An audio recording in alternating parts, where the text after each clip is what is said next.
Plus, which you may have heard of. And effectively, what Google Plus was done was sort of launched as a potential competitor for Facebook. At least that's what people started to talk about when Google Plus first came out. I don't know about you, but there's a certain kind of sense of fatigue about Facebook. I mean, we've been through this before with MySpace, where it just sort of gets to the end of its natural life cycle, and then before you know it, something else jumps into play, and all the audience, like lemmings, migrate from one to the other. I don't think it's where this Google Plus has not really come in at that time. People are still very attached to Facebook. And I don't necessarily foresee a massive migration over the next 6 months or so, but who knows? Because there's some quite interesting stuff under the hood in Google+.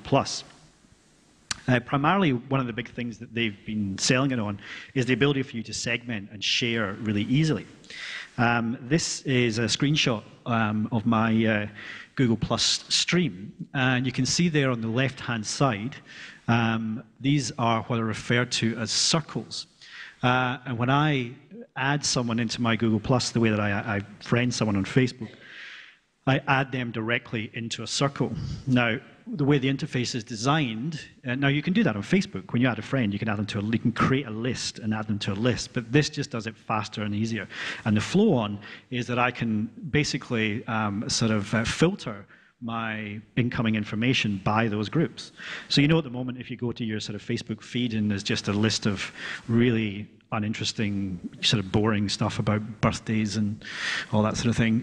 Here you can actually sort of say, well, I'm interested now in just seeing what's happening in this group, in this group, in this group, which I think is, has particular interest for, organizations who might have, let's say, sort of volunteer groups or such like that. And I'll show you some of the other potential applications that Google Plus can do.